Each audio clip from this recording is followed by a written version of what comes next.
అంచేత రూతు ఎవరిని హత్తుకుంది? అత్తగారిని ఏం చేసింది? హత్తుకున్నది. ఇదిగో బైబిల్లో ఉంది. నేను చెప్తున్నా, ఇదిగో దీని ప్రకారం నువ్వు భక్తి చేయకపోతే, దీని ప్రకారం నువ్వు భక్తి చేయకపోతే నువ్వు కానీ నేను కానీ దేవుని రాజ్యానికి వారసులు కావు. నిన్న ఒక ఆయన సినిమా పాటలు పాడేశాడు, నన్ను చూసి నొక్కుతా వస్తా ఉన్నాడు. అంత భయం ఏంటో? నన్ను చూసి నువ్వు భయపడవలసిన అవసరం ఏముందయ్యా? దేవుడికి భయపడాలా? దేవుని వాక్యానికి భయపడాలా? దేవుడు ఏం చెప్తున్నాడు, నువ్వేం చేస్తున్నావు? దేవుడిని ఎలా నడవమన్నాడు, నువ్వెలా నడుస్తున్నావు? దేవుడు ఎక్కడ నిలబడమన్నాడు, నువ్వెక్కడ నిలబడుతున్నావు? ఏదో నువ్వు నేర్చుకున్న భక్తి 20 సంవత్సరాలు బట్టి వస్తున్నాడు. ఎవరే భక్తి నేర్చుకున్నారు ఇందులోను? అయ్యో, నేను నీ వాక్యాన్ని హత్తుకున్నాను. నేను ఎప్పుడు కూడా ఏం పన్ను? సిగ్గుపడ్ను. ఫస్ట్ నేను ఎవరు వచ్చిన మొదట్లో ఏమంటే ఎలక్షన్ వచ్చింది ఆ సంవత్సరం, ఏమంటే లంచం తీసుకోకండి, ఓటుకు డబ్బులు తీసుకోకండి అంటే దరిదాపు వచ్చిన వాళ్ళందరూ నా మీద కారాలు మిరియాలు కారాలా ఏమంటారు మీరు? అందరూ ఇలా చూశారు. నేను ఆ రోజు నుంచి ఇలాగే చెప్తున్నాను, నేను చచ్చేదాకా ఇలాగే చెప్తాను. వదులుకుంటేనే పరలోకం, నువ్వు దేవుని వాక్యాన్ని హత్తుకుంటేనే నీకు పరలోకం. నిన్న ఎవరో కోటీశ్వరుడు ఒక ఆయన చచ్చిపోయాడు. ఏం ప్రయోజనం? ఒకడు లోకమంతా సంపాదించుకుని వాడు ఆత్మను పోగొట్టుకుంటే ఏం ప్రయోజనం అన్నాడు బైబిల్లో. డబ్బు సంపాదించాడు, ఆత్మ నరకాన్ని పోగొట్టుకున్నాడు. 200 వస్తాయేనో, 300 వస్తాయేనో, 400 వస్తాయేనో బోరెట్టుకెళ్ళి సినిమా పాటలు పాడితే దేవుని నామాన్ని అవమానపరిచాడు కదా అని. 400 రూపాయలు దేవుడు నీకు ఇవ్వలేడా?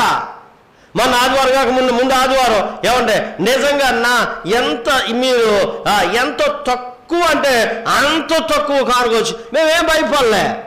దేవుడు నాకు కూడా, దేవుడు నన్ను పిలిచాడు, దేవుడు నన్ను ఏర్పాటు చేశాడు, దేవుడు నాకు ఈ ఊరు చూపెట్టాడు, దేవుడు నన్ను పోషిస్తాడు. ఆ వారం అంతా ఆశ్చర్యరీతిలో దేవుడు మాకు సహాయం చేస్తూ రాలేదా? దేవుడు నీకు 200 ఇవ్వలేడా? దేవుడు నీకు 300 రూపాయలు ఇవ్వలేడా?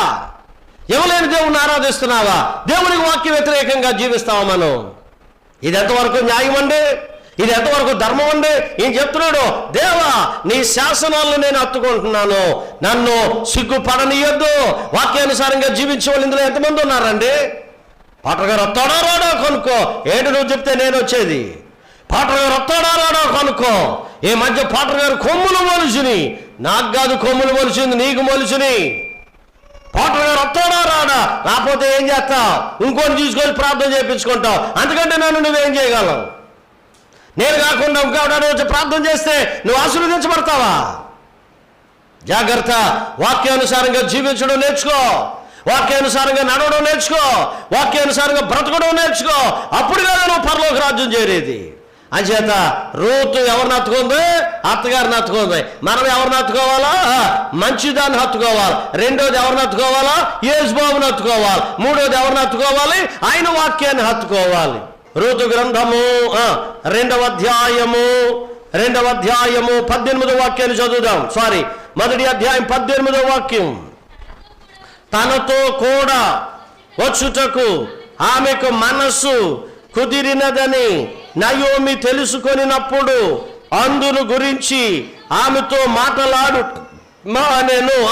గనుక వారిద్దరూ బెత్లెహేమునకు వచ్చు వరకు ప్రయాణము చేసిరి. 18 చదవండి. తనతో కూడా వచ్చుటకు మనసు, ఆమెకి ఏం కుదిరిందట? మనసు కుదిరిందా? మనిషి కుదిరిందా? ఈవేళ అత్తతో ప్రయాణం చేయటానికి, అత్తతో కలిసి ఉండటానికి, మామతో కలిసి ఉండటానికి, స్నేహితుడితో కలిసి ఉండటానికి, భర్తతో కలిసి ఉండటానికి, భార్యతో కలిసి ఉండటానికి నీ మనసు కుదరాలా? మారాల్సింది మనిషా? మారాల్సింది మనసా? ఏది మారాలండి? మనిషి మారాలా? మనసు మారాలా? మీరు మనుషులు మారారా? మనసులు మారినయా? మనుషులు మారారు, మనసులు మారలేదు. ఒకవేళ నిజంగా నీ మనసే మారుంటే నువ్వు తప్పు చేయలేవు. నిజంగా నీ మనసే మారుంటే నువ్వు నేరం చేయలేవు.